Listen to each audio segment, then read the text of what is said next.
వనమంతా జనమయ్యే మేడారం మహాజాతరకు వేలాయే తరలి వస్తున్న లక్షలాది మంది భక్తులు. ఇవాళ నుంచి 4 రోజుల పాటు మేడారం మహాజాతర.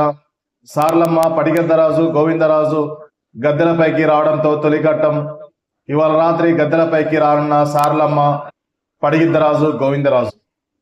మేడారం జనారణ్యమైంది. మహా జాతర ఆరంభం గడియలు సమీపిస్తున్న వేళ పిల్ల, పాప, చిన్న, పెద్ద సగటుమ సమేతంగా ఊళ్ళన్నీ ఆదివాసీ తల్లుల చెంతకు చేరుతున్నాయి. ఇవాళ నుంచి 4 రోజుల పాటు సమ్మక్క సార్లమ్మ జాతర వైభవంగా సాగనుంది. 2 ఏళ్లకోసారి అత్యంత వైభవంగా జరిగే మేడారం మహాజాతరకు అంతా సిద్ధమైంది. కోట్లాది మంది భక్తులు కొంగు బంగారాలైన సమ్మక్క సార్లమ్మ తల్లులు దర్శనం ఇచ్చే సమయం ఆసన్నమైంది.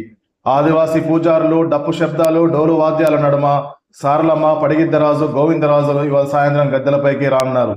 మహబూబాద్ జిల్లా గంగారం మండలం పూనుగొండ నుంచి బయలుదేరిన పడిగిద్దరాజు మంగళవారం రాత్రి గోవిందరావుపేట మండలం లక్ష్మీపురంలో బస చేస్తారు. గద్దెలపైకి రావడంతో తొలిఘట్టం పూర్తవుతుంది. అక్కడి నుంచి కాలినడకన ఇవాళ రాత్రికి జంపన్నవాగు చేరుకుంటారు. ఇదే సమయంలో కన్నెపల్లి నుంచి సారలమ్మ, ఏటూరు నాగారం మండలం కొండాయ నుంచి గోవిందరాజు సైతం జంపన్నవాగు వద్దకు చేరుకుంటారు. భక్తుల జయధ్వానాల మధ్య గద్దెలపైకి చేరుకుంటారు. సమ్మక్క తల్లి భర్త పడిగిద్దరాజును పెళ్లి కుమారుడిగా ముస్తాబ్ చేసేందుకు మంత్రి సీతక్క పట్టు వస్త్రాలను పెనక వంశీయులకు అందించారు.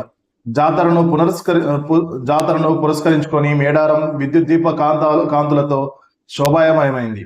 పరిసరాలన్నీ భక్తులతో కిటకిటలాడుతున్నాయి. ఉదయం నుంచి రాత్రి వరకు ఏ క్షణమైన విరామం లేకుండా దర్శనాలు సాగుతూనే ఉన్నాయి. జాతరలో అత్యంత కీలక ఘట్టం సమ్మక్క ఆగమనం. ఆ వనదేవతలను గురువారం కొక్కేల కృష్ణయ్య నేతృత్వంలోని మేడారం సమీపంలో చిలుకలగుట్టపై నుంచి తీసుకొస్తారు. ఆ తర్వాత కుంకుమ భరణి రూపంలో సమ్మక్కను తీసుకొచ్చి ఎస్పీ సుధీర్ రామ్నాథ్ కేకన్ గౌరవ సూచకంగా గాల్లో కాల్పులు జరుపుతారు. అనంతరం సమ్మక్కను గద్దెపై ప్రతిష్ఠిస్తారు. శుక్రవారం భక్తులు దర్శించుకొని ఎత్తు బంగారాలు సమర్పించడం అక్కడ ఆనవాయితీ. శనివారం దేవతలు వన ప్రవేశంతో జాతర ముగుస్తుంది. భక్తుల కోసం ప్రత్యేకంగా ఏర్పాట్లు.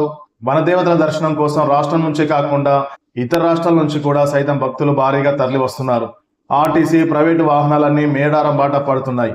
మహాజాతరను ప్రతిష్టాత్మకంగా తీసుకున్న సర్కార్ అన్ని ఏర్పాట్లను పూర్తి చేసింది. 2 కోట్లకు పైగా భక్తులు వస్తారనే అంచనాతో తాగునీరు, విద్యుత్, పారిశుద్ధ్యం, రహదారులు సౌకర్యం కల్పించింది. 42,000 మంది అధికారులు, 5,000 మంది పైగా వైద్య సిబ్బంది భక్తులకు సేవలందించనున్నారు. ఏఐ సాంకేతికతను ఉపయోగించి భక్తులకు రక్షణ కల్పిస్తున్నారు. మేడారం మహాజాతర ఈసారి సాంకేతిక చిరునామాగా మారింది. ముఖ్యంగా పోలీసులు కృత్రిమ మేధ ఉపయోగించి అనేక సౌకర్యాలు కల్పించారు. అంతేకాదు తప్పిపోయిన చిన్నారులను గుర్తించే పరిజ్ఞానాన్ని మొదటిసారిగా వినియోగిస్తున్నారు. రహదారులు, భవనాలు, పంచాయతీరాజ్, విద్యుత్, నీటిపారుదల, గిరిజన సంక్షేమ, దేవాదాయ, ఆర్టీసీ, పోలీసు, వైద్య, అగ్నిమాపక తదితర 21 శాఖల సమన్వయంతో భారీ ఏర్పాట్లు చేశారు. ఈ జాతరకు 1 రోజుల నుంచి మేడారానికి భక్తులు రాక ప్రారంభమైంది. ఇప్పటి వరకు సుమారు 50 లక్షల మంది భక్తులు గద్దెలను దర్శించుకున్నట్లు ఒక అంచనా వేస్తున్నారు.